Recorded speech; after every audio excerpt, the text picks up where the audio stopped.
এই দেশের 70% লোক আওয়ামী লীগের সাথে আছে। আগামীতে বঙ্গবন্ধু কোনো শেখ হাসিনা প্রধানমন্ত্রী হবে আগামী নির্বাচনে। তাদের বিষয় তাদের কাছে, তারা নির্বাচন আসবে না আসবে, আমাদের তত হেডিং না। হোসেন মোহাম্মদ এরশাদ সাহেব 9 বছর রাষ্ট্রপতি ছিলেন, তাকে কয়েক বছর জেলখানায় কাটাতে হয়েছে। এবং এই দেশের প্রধানমন্ত্রী ছিলেন বেগম খালেদা জিয়া, তিনিও শাস্তি ভোগ করছেন। মার্কিন যুক্তরাষ্ট্রের ডোনাল্ড ট্রাম্পের বিরুদ্ধে মামলা হয়েছে, তাকে জেলখানায় 20 মিনিটের জন্য হলেও যেতে হয়েছে। এবং বহু নোবেল লরিয়েট বিরুদ্ধে মামলা হয়েছে এবং জেলখানায়ও গেছে। এটা শুধু আমাদের বিএনপির সাথে যাওয়ার ইস্যু নয়, ইস্যুটা হচ্ছে সকলে মিলে কমন দাবিতে একসাথে আন্দোলন করা এবং সরকারের উপরে এমন চাপ সৃষ্টি করা যেটার মাধ্যমে। আসসালামু আলাইকুম, আপনার সবাই কেমন আছেন? আশা করছি সবাই ভালো আছেন। তো আমি আপনাদের কাছে দেখাবো এবার নোবেল প্রাপ্ত ডক্টর ইউনূসকে নিয়ে কি বললেন তথ্যমন্ত্রী, যা আপনারা শুনলে অবাক হয়ে যাবেন। আর এইদিকে হঠাৎ কি বললেন জামায়াত নেতা। তো আমি আপনাদের কাছে এই ভিডিওগুলো প্রমোশন করে দেখাবো। আজকের এই ভিডিওটি অত্যন্ত গুরুত্বপূর্ণ। তো আমি আশা করবো যে আপনারা এই সম্পর্কে ভিডিওটি দেখবেন, আর এই সম্পর্কে ভিডিওটি দেখলেই বিস্তারিত জানতে পারবেন। আর এই ভিডিওটি দেখানোর আগে আপনাদের কাছে আমার ছোট্ট একটি রিকোয়েস্ট, আপনারা যদি আমার চ্যানেলে নতুন হয়ে থাকেন তাহলে একটু নতুন আপডেট নিউজ সবার আগে পেতে আমার এই চ্যানেলটি সাবস্ক্রাইব করে আমার সাথেই থাকুন।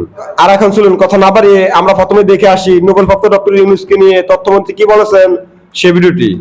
বিএনপি যেটি করছে সেটি হচ্ছে আন্দোলনে ব্যর্থ হয়ে এখন ডক্টর মোহাম্মদ ইউনূস সাহেবের কাছে আশ্রয় নিয়েছেন। নোবেল পুরস্কার পেলে কি কেউ আইনের ঊর্ধ্বে?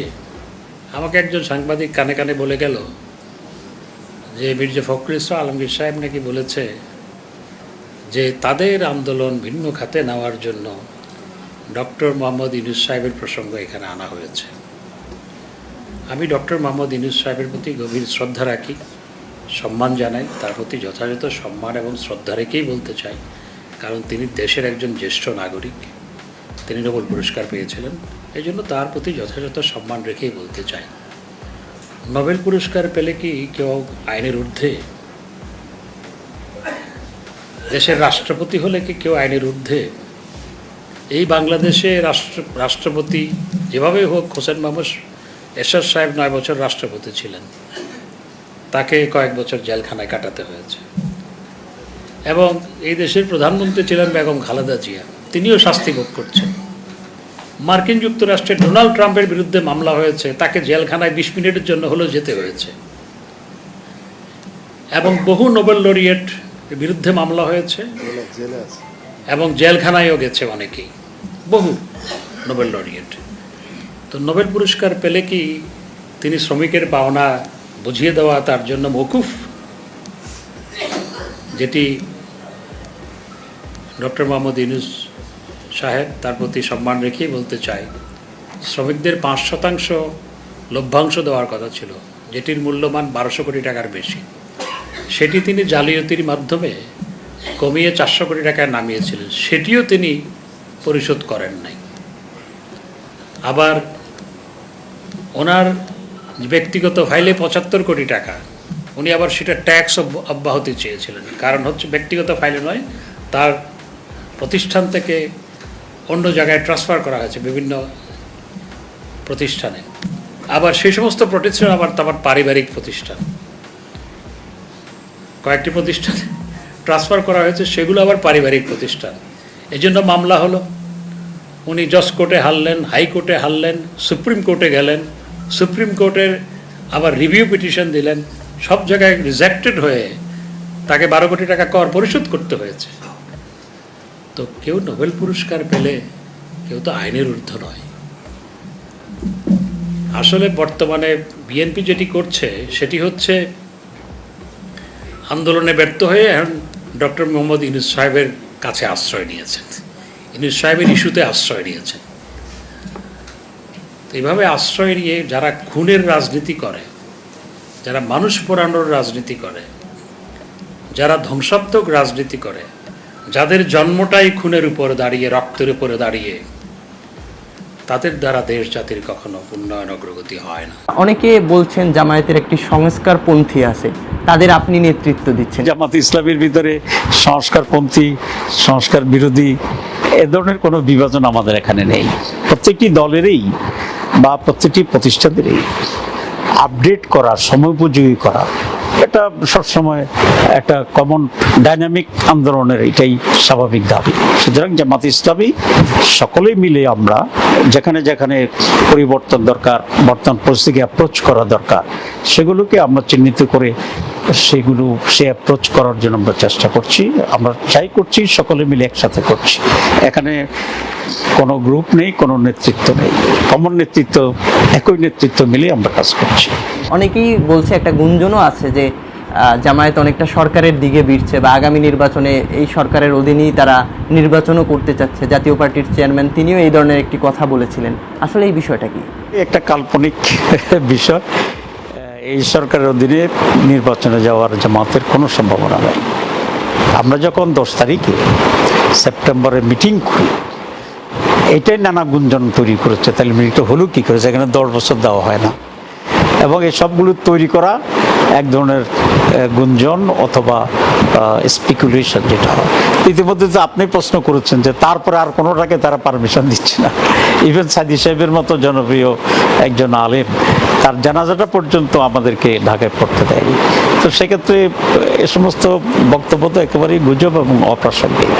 জামাত ইসলামী এই সরকারের অধীনে কোনো ধরনের নির্বাচনে যাবে না।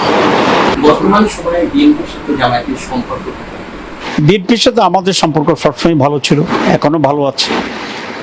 আগে আমরা 20 দলীয় জোটে একই প্ল্যাটফর্মে ছিলাম, মাঝখানে কিছু সময় যুগপৎ আন্দোলন হয়েছে, এখন আবার একই দাবিতে যুগপৎ বা ঐক্যবদ্ধ আন্দোলন, সেটির জন্যই উদ্যোগ নেওয়া হচ্ছে, আলাপ আলোচনা চলছে, এবং অচিরেই এটার একটা রেজাল্ট আপনারা পাবেন।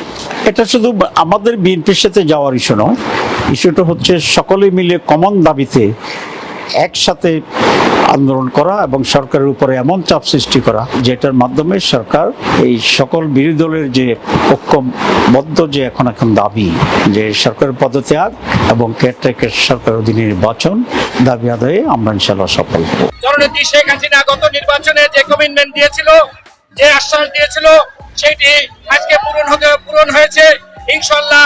সামনের দিকে জননেত্রী শেখ হাসিনার নেতৃত্বে আবার নতুন করে সরকার গঠন হলে জননেত্রী বঙ্গবন্ধুর রেখে যাওয়া স্বপ্ন এবং জননেত্রীর মেগা প্রজেক্ট গুলো খুব শীঘ্রই আমাদের আলোর মুখ দেখবে। আপনারা জানেন, আমাদের ইতিমধ্যে মেট্রো রেল উদ্বোধন হয়েছে, পদ্মা সেতু উদ্বোধন হয়েছে, পারমাণবিক চুল্লিকে উদ্বোধনের পথে রয়েছে ইনশাআল্লাহ। ইতিমধ্যে আমাদের উদ্বোধন হয়েছে ইনশাআল্লাহ। সামনের দিকে জননেত্রী শেখ হাসিনার নেতৃত্বে আমরা জননেত্রী শেখ হাসিনা পুনরায় সরকার গঠন করে জনগণের সেবা করার সুযোগ দেয়। জয় বাংলা, জয় বাংলা। ঢাকা বিশ্বে আজকে আনন্দ, এই আনন্দের মধ্য দিয়ে সারা ঢাকা শহরের মানুষ আজকে প্রধানমন্ত্রীকে ধন্যবাদ দেওয়ার জন্য এসেছে, এবং আগামীতে এই প্রধানমন্ত্রী বঙ্গবন্ধু কন্যাকে আবার নৌকা মার্কায় ভোট দেওয়ার জন্য তারা সিদ্ধান্ত নিয়েছে। আগামী দিনে ভবিষ্যতে মাননীয় প্রধানমন্ত্রী শেখ হাসিনা হবে ইনশাআল্লাহ। যে নীতি আইন আমাদের সংবিধানে আছে, সেই সংবিধান মতন চলবে।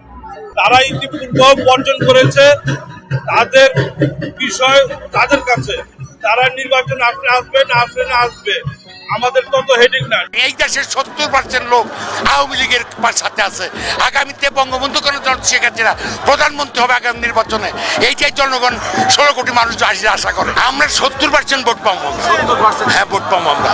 আপনারা দেখেন, উন্নয়ন হচ্ছে। আজকে সুধী সমাজ, আজকে নাগরিক সমাজ, বুদ্ধিজীবী সমাজ, কৃষক, শ্রমিক, মেহনতি মানুষ, আজকে ছাত্র জনতা, আজকে যুবক, তারা আজকে বঙ্গবন্ধু জনতা শেখ হাসিনার কাছে আছে। কারণ শেখ হাসিনা আছে বলে বাংলাদেশ নিরাপদ আছে। অন্যের কাছে গেলে বাংলাদেশ নিরাপদ থাকবে না। চুরি নাই, ডাকাতি নাই, রাহাজারি নাই, জ্বালাও পোড়াও নাই, আজকে আগুন সন্ত্রাস নাই, আজকে বোমাবাজি নাই। আজকে বঙ্গবন্ধু জনতা শেখ হাসিনা সারা বাংলাদেশে উন্নয়ন ধারাবাহিকতা একটা সারা পৃথিবীর মধ্যে মর্যাদা বসেছে। তো আশা করছি যে আপনারা সকলে ভিডিওটি দেখেছেন। আপনাদের যদি এই বিষয়টি নিয়ে কোনো মতামত থাকে আমাকে অবশ্যই কমেন্টে জানাবেন। আর আপনারা যদি আমার চ্যানেলে নতুন হয়ে থাকেন তাহলে আমার এই চ্যানেলটি সাবস্ক্রাইব করে আমার সাথেই থাকুন। তো দেখা হচ্ছে পরবর্তী ভিডিওতে। শিবন্ধু সাহেব ভালো থাকবেন, সুস্থ থাকবেন। আল্লাহ হাফেজ।